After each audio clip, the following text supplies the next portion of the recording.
A rare giant catfish is released into the Mekong River. The 5,000-kilometer-long waterway is a farming and fishing lifeline for tens of millions of people in China and several Southeast Asian countries, including Cambodia. Some of the largest and rarest fish, freshwater fish, anywhere on Earth occur in the Mekong River. So you have giant fish, critically endangered fish like the Mekong giant catfish, the world's largest catfish species, giant Siamese carp, which is the world's largest carp, and a species of freshwater stingray that's thought to grow up to 500 kilograms. But Southeast Asia's longest river and the wildlife it sustains are under threat.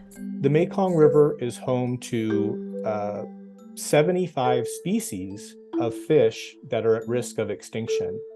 And as development accelerates in the basin, some of those species could go extinct. The main threats to the Mekong River are unsustainable development. That could include hydropower dams, habitat fragmentation and degradation, overexploitation of fisheries.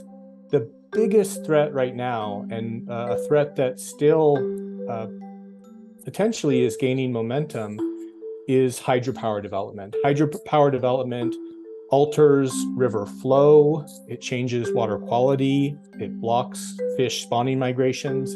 And so hydropower development, more than any other threat, really kind of fundamentally threatens the productivity of the system and the fisheries. Chinese-built hydroelectric dams have mushroomed upriver.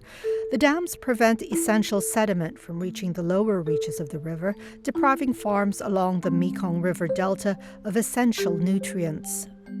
The importance of fish and fisheries in the Mekong is not forgotten by people living along the Mekong, but too often it's forgotten by developers and decision makers who are making decisions that are leading to the unsustainable development of the Mekong.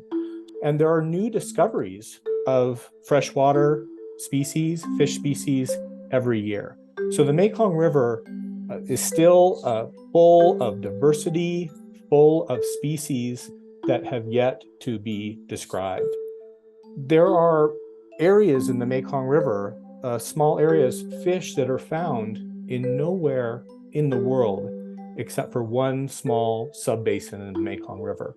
And so there's the potential, as the basin is developed, that we might lose species before they're even known to science. Hogan warns against carrying on with unsustainable practices.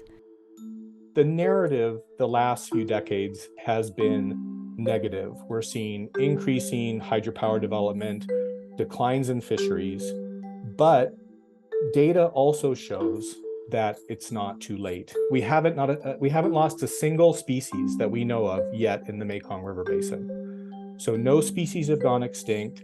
The fisheries are still incredibly productive. And so what that tells us is if we take action, collectively take action to develop the river sustainably, there's still hope for the fisheries, the fish, and the people that depend on them.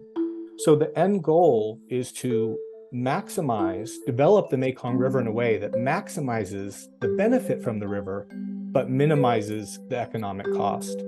And I don't think it's too much to ask to find ways to develop the river sustainably and still maintain these incredibly productive and diverse fisheries that have supported people for thousands of years.